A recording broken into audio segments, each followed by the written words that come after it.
So, Mark, welcome back. You're here at AAMI in town for the ISO TC 210 meetings. Yeah. So if you would, say a little bit about who you are, introduce yourself to the audience again, and tell them what's happening at AAMI this week. Yeah, so my name is Mark Swanson. I'm an active member of TC 210 Working Group 1, which is the work on ISO 13485, which is the quality management system standard for medical devices. As well as this week, I had the opportunity to act as the convener for Working Group 6, which is the technical report TR 20416 on the application of post-market surveillance and post-market surveillance activities. So that's my role here this week, working within the framework of the ISO TC 210, which does the standards associated with medical devices. Right. And I know we can't get into the specifics of what goes on inside the working group meetings. You've got to participate, get engaged to be involved in those conversations. But Sure. Say a little bit, if you will, about the issue of post-market surveillance. What are some of the things that you're looking at in the market that you're trying to address with the standards work that you're doing? Yeah, so there's several jurisdictions and so forth that have had or have regulations associated with post-market surveillance. Obviously, manufacturers want to understand the performance of their product, the safety of their product, and be able to provide that information to potential patients, consumers. That information, the regulators have some interest in manufacturers doing that work and gaining the information, gaining the experience from their product being on the market. And so that has to do directly with post-market surveillance. Again, being that activity that is looking at the information that comes from the use of the product in the field is the direct application of that. And so, of course, as we go through that, it has different applications, whether it's improvement of the product. It could be, again, understanding any changes that are necessary, to drive those improvements. It could also be understanding the use cases and how the product is being used, so that there might be need to be some adjustments on the user side, and providing them some additional training or guidance on how to do that. And you only gain that information by looking at that from that post-market surveillance standpoint, right. And accumulating that into some information that can be used for that decision making. Right. So you mentioned the regulators and their interest. Obviously, patients have a great deal of interest in this as well, because ultimately it drives safety. But from the regulatory perspective, you mentioned there's variability around the world. So is one of the goals of the work that you're doing inside the standards committees or with the standards development to bring some harmonization to that within the standards? Say a little bit about what's already addressed or not. In saying that, so the requirements actually come from ISO 13485. Mm-hmm. ISO 13485 says that you have to actively gather this information, and then it also then states that you have to do that in accordance with the applicable regulatory requirements. Right. ISO 1345 uses that phrase in the areas where there are differences between geographies and different regulatory authorities. Mm-hmm. We use that language because we don't want to, and we really can't, force the regulators to make any changes to be in alignment.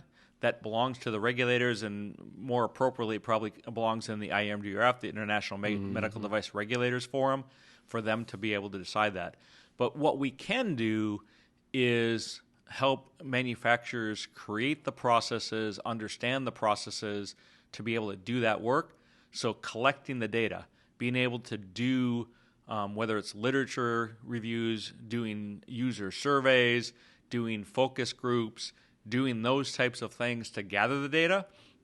And then we can also help them understand the processes and potentially statistical techniques in order to be able to do that analysis of the data. And so really we focused the TR 20416 again, on the collection and analysis of that data.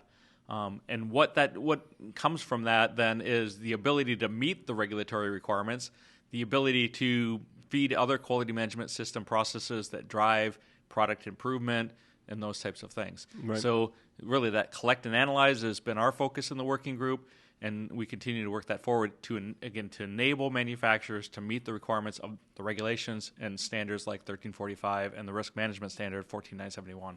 So what about that? What about the intersection with risk? As you mentioned, this is outlined in 13485. Does 14971 address it as well? It does, and that's another piece. So 14971, again, risk management for medical devices, has Section 10, Clause 10, that deals with production and post-production information. That is post-market surveillance. And so it directly wants that information to be fed into updating your risk management, including then feeds into design and development or design changes, ways to mitigate risks that are identified. And so it's really looking for that connection. Now, obviously, it also does confirmation. So as you gather the data, you can confirm that the risk management activities that you have previously done are actually achieving the goals that those risk management activities were designed to do in mitigation and all of those pieces. So it has that dual function of confirmation and then also driving any changes and updates.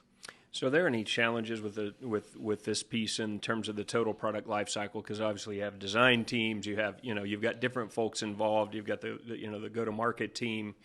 You've got different players. Are there any challenges with that out there in terms of you've got to think of the end at the beginning, obviously, but is that working from a post-market surveillance perspective? I think historically organizations have and manufacturers have really understood that they need to do things like complaint handling, like the reporting of adverse events or incidents, that they understand that piece and don't have a problem with it. But those are minimum expectations, really, aren't they? Yeah, and we're really the bar has been raised both in the EU MDR as well as what is truly outlined in 13485 and 14971 is, again, it's the active engagement in doing those post-market surveillance activities so that you're no longer just sitting there waiting to receive the information, but you're actually going out and asking the users, is our product performing how it was intended? Does it meet your expectations? We don't talk, we directly don't talk in the medical device world about customer satisfaction because it's really about the safety and performance of the product. But obviously you have satisfied customers if the product is performing to their requirements and it's safe. Definitely a correlation there. Yeah, there's that correlation there. So understanding that you've met their requirements and the requirements are all satisfied.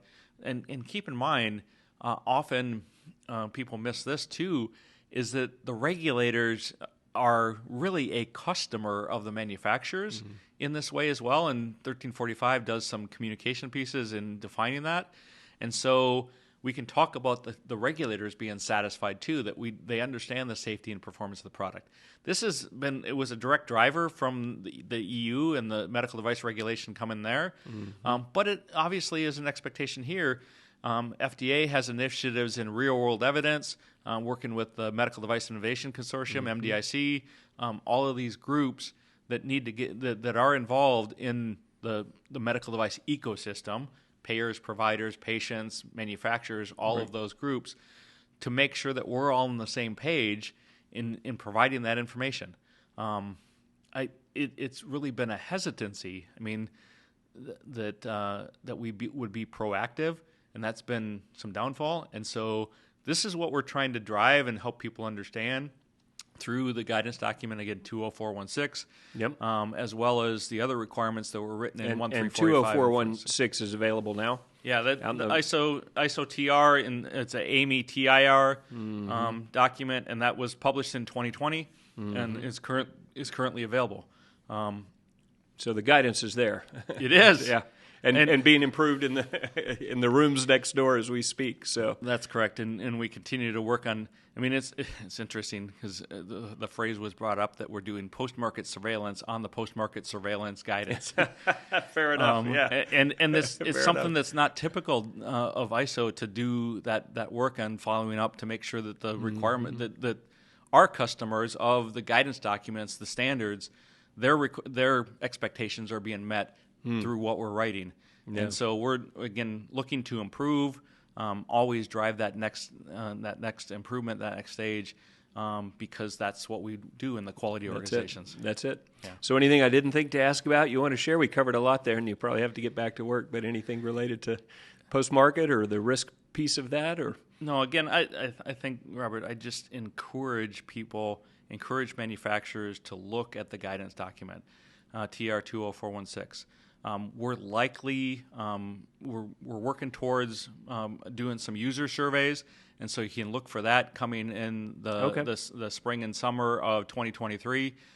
So there's more information coming on that as we ask questions. So please look for those surveys as they come through your industry organizations on places like LinkedIn. So look for that survey, and hopefully we'll be able to come back next year and have some post-market surveillance on post-market surveillance. Yeah, post-market Excellent. surveillance on our document, as well as then providing updates to again the users of the standards and the medical device organizations. So, excellent. Thank you. Well, of course, we'll help boost that to whatever degree we can. So thanks, Mark. I really appreciate it. Thank you.